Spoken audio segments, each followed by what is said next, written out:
Le Nouvel Esprit Public, Philippe Meyer, bonjour.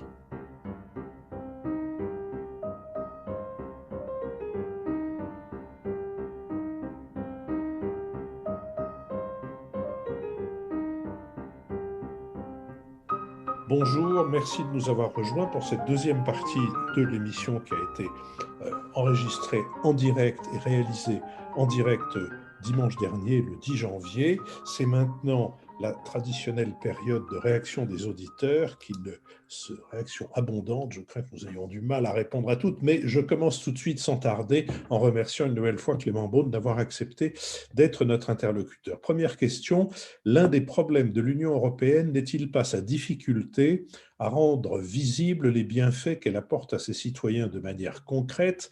Le montant du plan de relance européen représente plusieurs fois le budget de la France. Et pourtant, qui peut citer les réalisations sur lesquelles il va déboucher?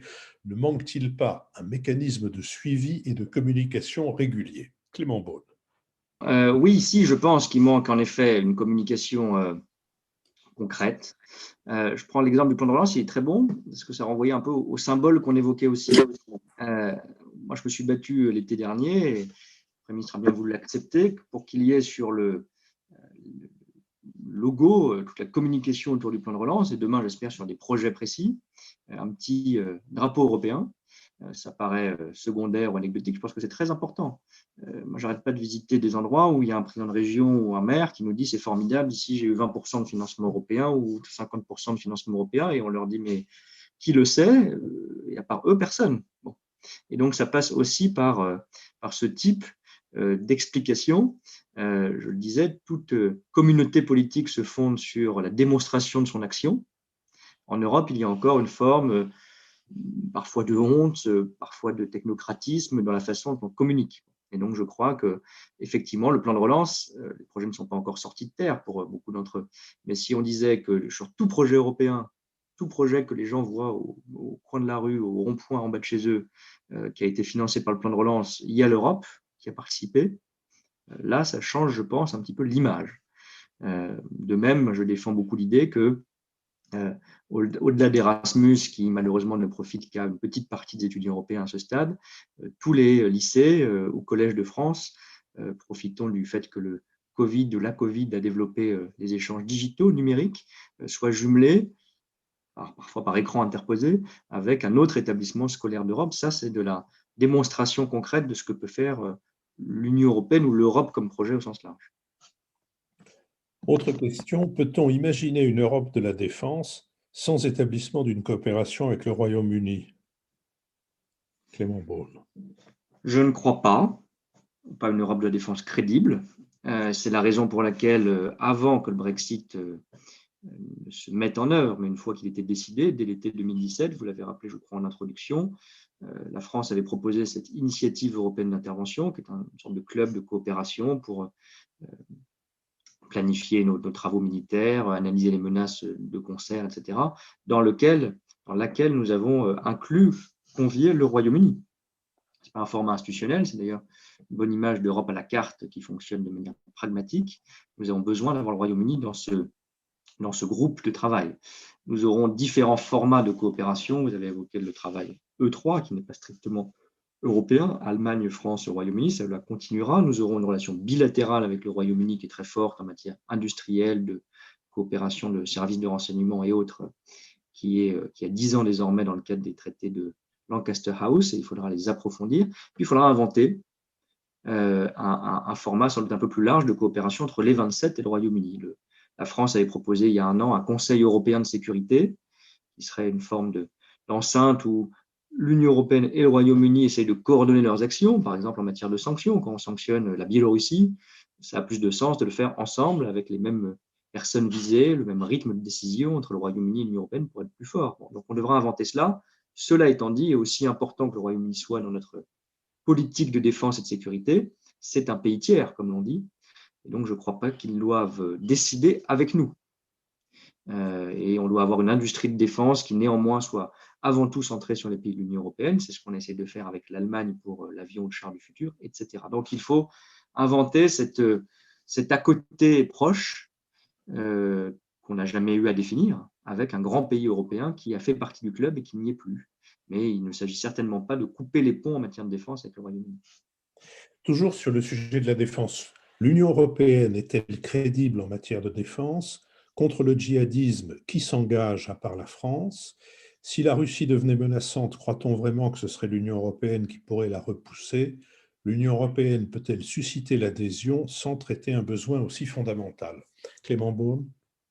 Oui, ça c'est clairement un des domaines, pour être franc, de faiblesse de l'Union européenne encore aujourd'hui, même si on va les lister, il y a eu des progrès ou des actions communes depuis une petite dizaine d'années, notamment depuis les attentats de 2015 en France, où il y a une prise de conscience européenne que c'est un domaine d'action indispensable. Sinon, en effet, nous ne sommes pas crédibles collectivement et le projet n'est pas perçu comme une vraie protection, pour reprendre ce terme, auprès de nos concitoyens. Il faut le dire là aussi, c'est ce que je disais tout à l'heure, ce n'est pas une excuse, mais c'est une explication. L'Europe a été construite sur tout sauf ça, quasiment. La lutte contre le terrorisme, s'il y a 15 ans, on avait dit même à des Européens relativement ambitieux et convaincus, ce doit être une priorité d'action de l'Union européenne, tout le monde aurait haussé les épaules. Bon. Et même qu'il y a 9 mois, si on avait dit l'Union européenne doit se préoccuper de la santé publique parce que ça intéresse tout le monde, on aurait sans doute aussi ricané. Bon. Tout cela n'est pas une excuse, mais ça montre qu'on part de loin.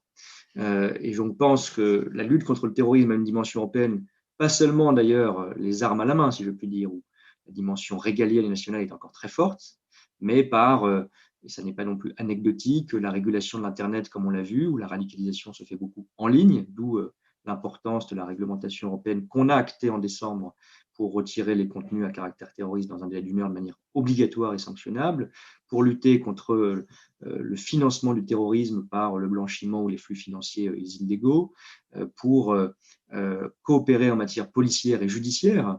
Nous avons créé un parquet européen. Je pense qu'il serait intéressant de réfléchir à ce que rapidement il ne puisse s'occuper des infractions terroristes, etc. Et puis, ça veut dire aussi une présence de terrain qui est européenne, pas au sens seulement de l'Union européenne, mais ce que l'on fait au Mali et au Sahel.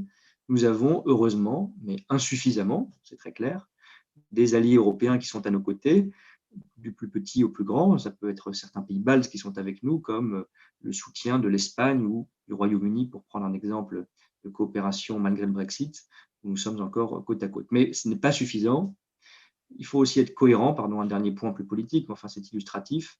Moi, je suis toujours surpris que, encore cette semaine, le Rassemblement national explique que la France est seule au Sahel et que ce parti et d'autres qui lui sont proches votent systématiquement contre le financement européen de la défense, par exemple. Donc, assumons que si on veut une Europe de l'antiterrorisme, il faut des moyens financiers, humains, que c'est un autre type de coopération à inventer. Nicole Nisotto? Oui, moi je voulais juste faire un commentaire sur nos relations avec le Royaume-Uni. Il y a quelque chose presque d'amusant dans cette situation, c'est-à-dire quand le Royaume-Uni était membre plein de l'Union européenne et donc de la défense européenne, il était le pays le plus réticent, comme vous le savez, à mettre des vétos partout sur l'augmentation des budgets de l'Agence européenne de défense, etc., etc. Or, paradoxalement, maintenant que ce pays a retrouvé une souveraineté, entre guillemets, peut-être qu'il sera beaucoup plus coopératif et peut-être que la défense européenne plus le Royaume-Uni, sera quelque chose de plus efficace à l'avenir. C'était juste un commentaire, sur ce paradoxe. Alors, autre question, pardon, j'ai perdu ma question. Voilà. Dans le secteur de l'électricité, les tensions entre la France et l'Europe ont conduit à la mise en place de mesures irréelles, dit notre auditeur, destinées à démontrer que la concurrence fonctionne, en dépit de la structure du marché français. La concurrence s'obstinant à ne pas fonctionner et face aux enjeux climatiques, la France réfléchit désormais au démantèlement et ou à la nationalisation partielle d'EDF. Va-t-on un jour sortir de ces politiques de réaction et reprendre le contrôle de notre destin énergétique? Clément Beaune. Non, alors je crois qu'il y a, pour être tout à fait honnête, je ne suis pas l'expert exact de la discussion en cours sur EDF, mais il n'y a pas de fantasme à avoir sur un démantèlement qui serait par ailleurs dicté par Bruxelles ou par l'Europe de notre grand opérateur énergétique. Il y a des discussions effectivement difficiles avec l'Europe et je pense que c'est un des motifs sur lesquels on doit encore réformer notre fonctionnement européen, c'est la politique de concurrence, sur le poids qu'a EDF par son histoire dans certaines énergies comme les concessions hydroélectriques, la régulation du prix du nucléaire, où il est vrai qu'il y a un débat légitime, mais qu'il y a aussi une forme de prisme anti-EDF parfois chez nos partenaires européens ou à la Commission européenne sur ce point-là, etc. Mais je ne crois pas, c'est le sens de la question, que nous soyons menacés par Bruxelles d'une obligation de casser notre grand opérateur historique, qui a par ailleurs d'autres défis, mais qui n'ont rien à voir avec des règles européennes, d'endettement, de renouvellement de son parc, d'investissement massif à faire dans les centrales existantes, etc. Et le débat qu'il y a sur la réorganisation de l'EDF provient plus de ces éléments-là que de contraintes européennes. Question brève mais forte. Est-ce que l'union fiscale est envisageable? Pour être franc, d'abord, je ne suis pas sûr qu'elle soit à 100% souhaitable si on entend par union fiscale l'harmonisation complète, parce que la fiscalité va avec un certain nombre de choix de société, régaliens au sens large du terme, de souveraineté nationale, pour reprendre notre débat de tout à l'heure, et que je crois essayer d'imposer une forme d'unification par une fiscalité totalement européanisée ne marcherait pas, me semble-t-il. Si par union fiscale on entend encadrer la concurrence fiscale, là je pense qu'on a un combat majeur qui est un combat d'ailleurs fiscal et social. C'est-à-dire qu'on ne peut pas sauver notre marché intérieur, auquel je crois, auquel on a tenu tous ensemble dans la négociation sur le Brexit, si il est un espace de dumping, pardon pour l'anglicisme, ou de concurrence systématique et sauvage. Et donc, c'est ce qu'on a fait sur le détachement des travailleurs pour le volet social. On doit encore le faire sur le volet fiscal. Je crois qu'on le fera par les objets les plus innovants. C'est pour ça que le combat sur la fiscalité du numérique est plus important, parce que là, il y a un sentiment d'injustice qui gagne. Toutes les opinions publiques, y compris en Irlande, les pays sont le plus réfractaires encore aujourd'hui, se disent il n'est pas normal que par le jeu des règles fiscales, parfois de manière légale, mais optimisée, comme on dit poliment ou publiquement, des grandes plateformes échappent quasiment à l'impôt et jouent les États européens les uns contre les autres en centralisant leurs activités dans un pays qui fait du dumping fiscal. Ça, je crois que cette union fiscale-là, elle sera le combat à mener dans les quelques années qui viennent. Je suis très optimiste, peut-être naïf, mais je ne crois pas, très optimiste sur la fiscalité du numérique et son harmonisation. Et je veux croire qu'elle enclenchera aussi un encadrement européen, par exemple de l'impôt sur les sociétés, au-delà du secteur du numérique. Sur cette question fiscale, Richard Verly. Oui, Clément, est-ce qu'il n'y a pas quand même sur cette question fiscale un débat assez ancien, c'est que la France adore l'Europe quand elle lui ressemble. Il y a des pays qui ont quand même le droit d'avoir une fiscalité différente pour attirer des entreprises, nous l'avons vu, ça pose évidemment des problèmes, on pense à l'Irlande, mais ce qu'a fait l'Irlande à une époque lui a permis de décoller économiquement. Donc, où mettons le curseur en matière, eh bien, j'allais reprononcer le mot, de souveraineté fiscale, c'est-à-dire de droit à déterminer le niveau des impôts pour ses citoyens et ses entreprises, et de contraintes européennes. Mais c'est pour ça que je disais au début, peut-être de manière trop elliptique, que je ne suis pas sûr qu'il soit souhaitable d'avoir un cadre complètement harmonisé, uniforme, unique au niveau européen, parce qu'il peut y avoir, je crois, une compétition économique encadrée. Et par ailleurs, encore une fois, cela tient souvent à des choix très souverains, très intimes, si je puis dire ainsi, des nations ou des États. Et parfois d'ailleurs, dans les systèmes fédéraux notamment, à des échelons infra-étatiques qui verraient d'un mauvais œil qu'on remette en cause complètement leur modalité de financement et de relation à leurs citoyens. Donc il ne s'agit pas de dire tout le monde va être à la deuxième décimale près au même taux d'impôt sur le revenu, d'impôt sur les sociétés, etc. Mais il y a des outils de compétition qui sont excessifs. L'impôt sur les sociétés en fait partie. Et il faut être cohérent. L'Irlande, à juste titre, j'ai passé beaucoup de temps dans ce pays que j'aime beaucoup, a créé un modèle économique qui consistait à dire nous sommes en quelque sorte géographiquement en périphérie de l'Europe, donc très difficile pour nous, sur une île petite, un peu lointaine, d'attirer des grandes entreprises internationales. On le fait par une fiscalité extrêmement compétitive et agressive. Très bien. Ça peut marcher se justifier pendant quelques années. Ça peut marcher quand on manque de solidarité européenne, mais honnêtement, je ne crois pas que l'Irlande en ait manqué financièrement et sur d'autres aspects qu'ont fait le Brexit ces dernières années. On ne peut pas avoir à la fois une forme de compétition sans règles, de solidarité requise et obtenue, et tout cela indéfiniment. Donc, je crois que le modèle économique, mais ça prend du temps, il faut le comprendre aussi quand on regarde l'Irlande, elle doit changer complètement son modèle économique à cet égard, et ça prend du temps, mais le développement des grandes entreprises numériques a rendu insoutenable cette compétition interne. Et donc, moi, je crois, pour être pragmatique et concret, que ça passe par des encadrements. Aujourd'hui, nos taux de TVA sont encadrés entre pays européens parce qu'on pense que ça crée de la concurrence. En réalité, ça en crée très peu parce que c'est très localisé, la consommation. Et pour autant, on n'a pas encadré en parallèle la fiscalité des sociétés qui, elles, sont beaucoup plus mobiles et du capital, ce qui crée parfois des mauvais débats, mais qui ont ce fondement justifié sur on laisse le capital circuler et pas les personnes. L'Europe, c'est l'Europe du capital, etc. Moi, je ne veux pas qu'on laisse s'installer ces mauvaises idées ou ces faux procès. Donc, il faut encadrer, peut-être que ce sont des fourchettes de taux, pour être très concret. On essaie d'harmoniser les assiettes de l'impôt, c'est trop technique. C'est un chantier prioritaire parce qu'il fait partie des éléments d'incompréhension à l'égard de l'Europe. On ne peut pas dire aux gens, on est solidaires, on est ensemble et intégrés, et puis chacun peut faire ce qu'il veut quand ça l'arrange sur des sujets qui ont un impact économique majeur. Alors, une question qui amalgame plusieurs des questions qui nous sont posées par les auditeurs. Comment faire pour que l'Union européenne prenne des normes extraterritoriales, c'est-à-dire s'appliquant à des entreprises américaines ou chinoises, en réponse à l'extraterritorialité des normes américaines ou chinoises, et en même temps, comment faire pour protéger les droits industriels, notamment face à la Chine, et pour susciter un soutien aux droits de l'homme dans ce pays? Alors effectivement, il y a en fait deux lourdes questions en une, me Oui, semble-t-il.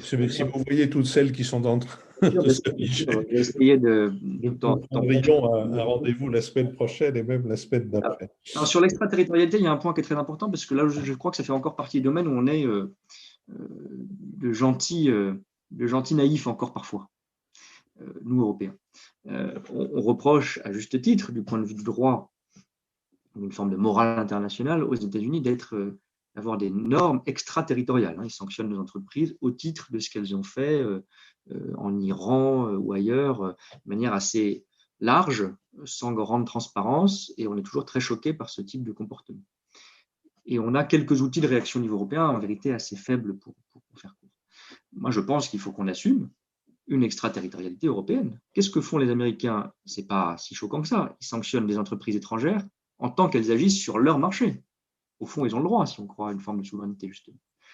Pourquoi nous, Européens, qui avons un marché plus important que les Américains, donc dont beaucoup d'acteurs dans le monde de la finance, dans le monde du numérique, dans d'autres domaines, ne peuvent pas se passer, pourquoi nous ne dirions pas, et ce serait un changement culturel profond qui prendra sans doute quelques années, si vous avez un comportement qui, sur le plan des droits de l'homme, qui, sur le plan de la politique internationale, à tous azimuts, mais dans quelques domaines très sensibles ou très choquants, ne nous correspond pas, ne correspond ni à nos intérêts ni à nos valeurs, nous vous interdisons, nous limitons, nous réduisons, nous encadrons l'accès à notre marché. J'insiste là-dessus d'ailleurs, je pense que l'outil européen de puissance, ce n'est pas un paradoxe, c'est son marché intérieur. Nous avons un marché plus important que les Américains.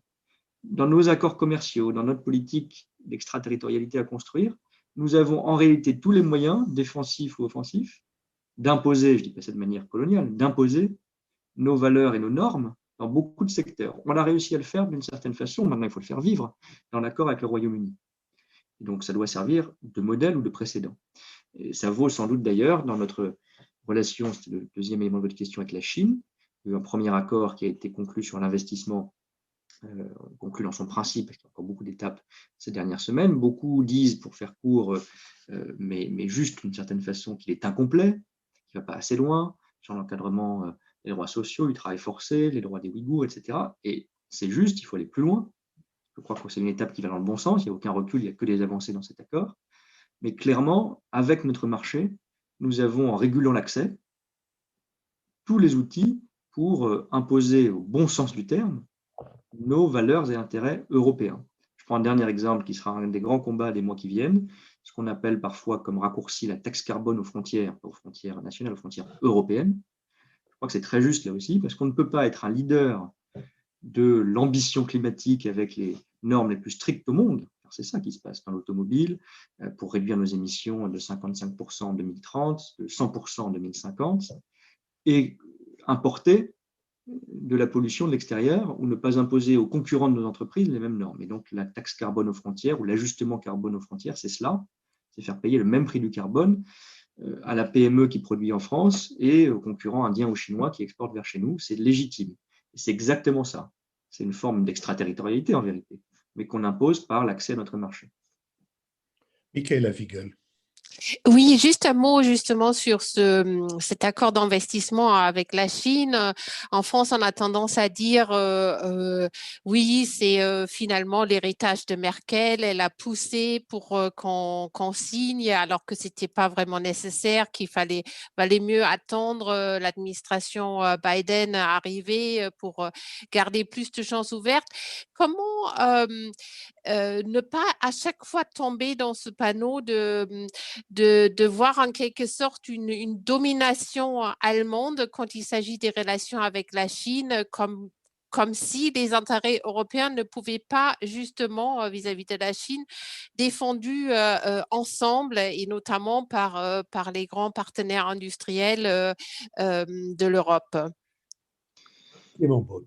Je crois que ce temps où les intérêts allemands, français ou autres s'imposaient aux autres ou étaient divergents au sein de l'Union européenne est largement révolu, très franchement. Moi, j'ai été très surpris, même dans mes fonctions précédentes, quand je conseillais le président de la République sur l'Europe et que je l'accompagnais dans beaucoup de voyages, quand il rencontrait le Premier ministre néerlandais, la Première ministre danoise, qui ne sont pas exactement des pays vus comme ultra-protectionnistes, fermés au monde, au contraire. Il disait aujourd'hui, la première préoccupation, c'est la Chine, c'est l'investissement chinois. Dans un pays comme la Suède, dans les grands groupes connus, Volvo et autres, il y a des investissements chinois massifs.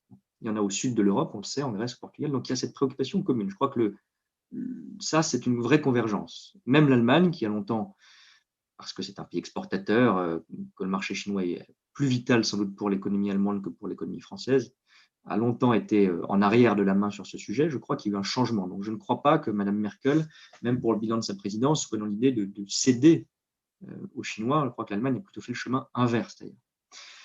Et puis, il y a un élément que je trouve toujours à la fois amusant et un peu agaçant dans ce débat, c'est la relation aux États-Unis.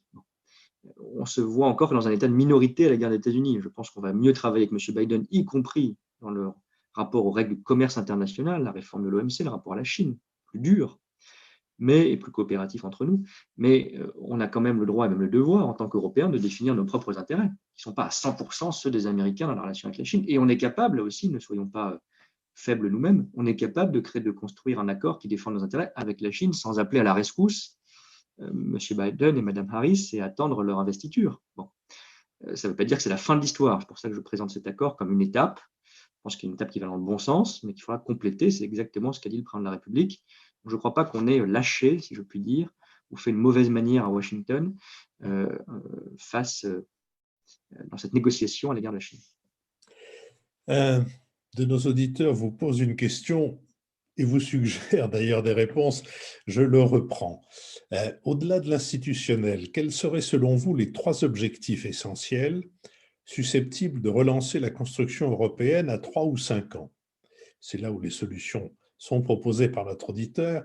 Par exemple, une révision des accords de Dublin, avec la mise en place d'un système de quotas de répartition des migrants, une politique climatique commune avec des barrières douanières basées sur des critères de durabilité, et enfin une Europe de la défense avec des régiments en opération extérieure, ou encore, 4e proposition, une relance ou une extension forte du processus Erasmus qui est totalement à l'arrêt depuis 1 an.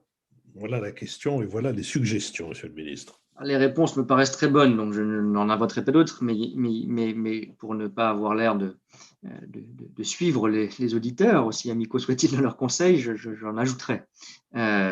Migration, c'est sûr. Je pense que ce n'est pas une question de fermeture de l'Europe. Je crois que si l'Europe n'est pas capable de répondre à la crise migratoire et d'y répondre autrement, de manière complémentaire, à minima, que par un accord qui donne les clés à la Turquie de notre gestion des frontières et des flux migratoires, je crois que là, on aura un énorme problème de crédibilité. Il faut, dans cette politique migratoire, sans être trop long, effectivement, un mécanisme de solidarité européenne dans l'accueil des réfugiés. Le climat, la défense, certainement. J'ajouterai 2 sujets qui n'ont pas été mentionnés pour quand même travailler un peu, ne pas m'en remettre uniquement aux suggestions externes. La politique commerciale, je l'ai évoqué à l'instant, mais je crois que c'est absolument vital. Il n'y a plus, soyons francs, la politique d'accords commerciaux consistant à baisser les droits de douane, à ouvrir nos marchés avec le plus de partenaires possible au monde, ou de régions du monde, Mercosur, Canada, etc., c'est fini. On voit bien les réticences, parfois fantasmées, mais parfois réelles aussi et justifiées, que cela suscite dans nos opinions publiques, en France probablement plus qu'ailleurs, un rapport au commerce qui est un petit peu plus difficile intellectuellement, historiquement, mais ça viendra partout. Ça sera une fois la protection des données, une fois les normes alimentaires, une fois la protection de l'environnement et de la biodiversité. Donc l'idée que du libre commerce, sans utiliser encore une fois notre puissance commerciale, nous sommes la première puissance commerciale du monde, ne l'oublions jamais, pour que ces accords soient plus complets, plus exigeants, plus vérifiés, je crois que c'est vital. Et ce n'est pas technique, je crois que c'est vraiment vital, c'est le rapport de l'Europe au monde. Je crois à une politique commerciale, elle ne va pas se fermer, mais elle doit se faire avec des standards beaucoup plus élevés. Et encore une fois, s'il y a une bonne nouvelle dans l'accord du Brexit, c'est qu'il définit un cadre qu'on pourrait répliquer avec d'autres partenaires. Et puis, il y a un sujet qui était un peu implicite ou présent dans la question, dans la suggestion de vos auditeurs, c'est Erasmus. J'y crois beaucoup, mais je crois, évoqué avec les billets, et je crois vraiment que ce n'est pas anecdotique, et qu'on doit le compléter. Il faut une politique de sentiment d'appartenance européen. Ce n'est pas une question de dénégation, de rejet de l'identité nationale, locale, régionale ou autre, pas du tout.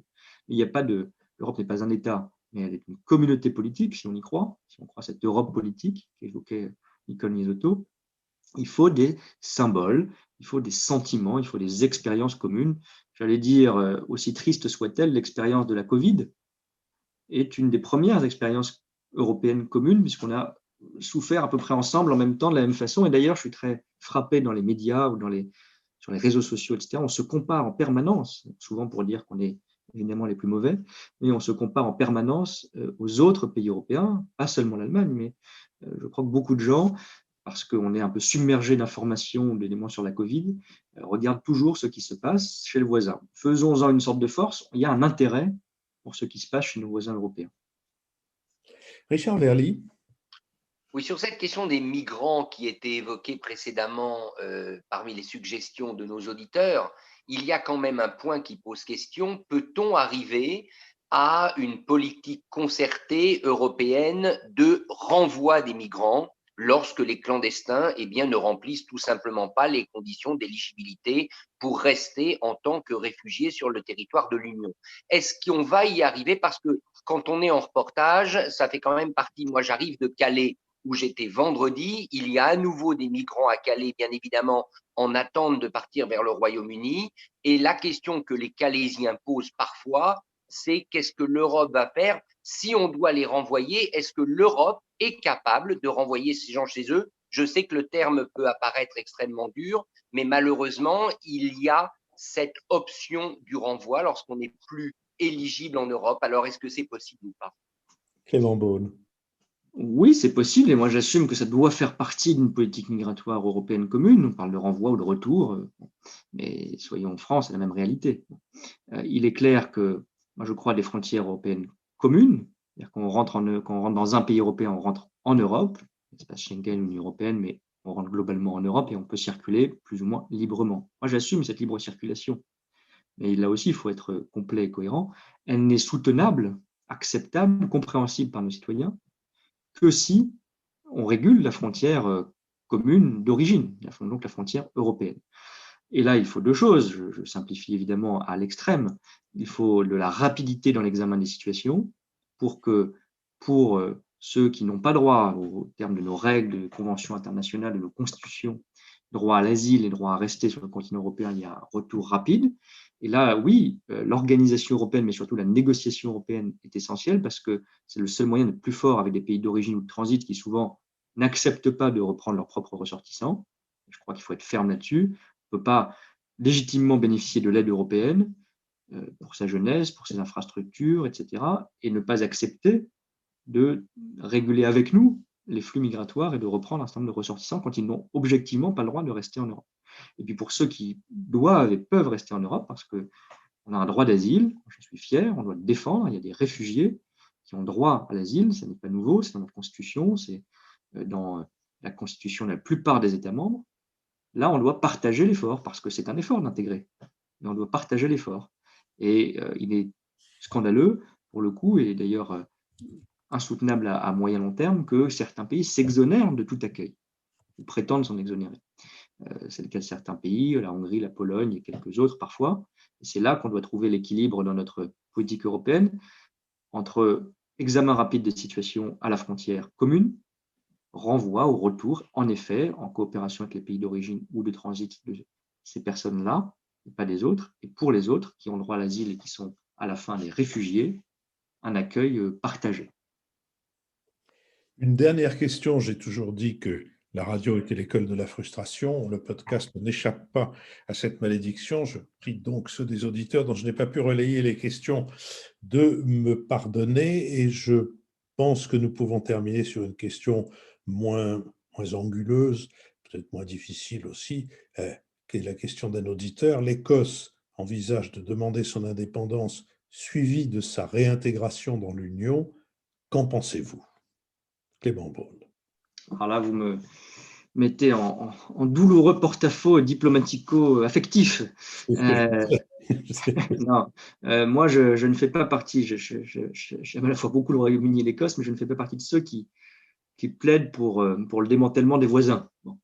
Maintenant, si selon les règles britanniques, mais c'est à eux et à eux seuls d'en décider, il y a un deuxième référendum écossais et que l'Écosse devenait indépendante, ce qui fait deux conditions assez lourdes, dont je ne sais franchement rien de la réalisation dans les années qui viennent, et qu'elle postule à l'Union européenne, je crois qu'il faut regarder avec grande ouverture et bienveillance cette adhésion. Bon, un pays qui serait nouveau et qui a été de fait, via le Royaume-Uni à l'époque, dans l'Union européenne, qui y réadhère, je pense qu'on aurait tout intérêt à le faire, mais je ne plaide pas ce faisant pour l'indépendance écossaise. Je crois que ce serait indélicat, démocratiquement d'ailleurs et diplomatiquement à l'égard du Royaume-Uni, pour être très franc.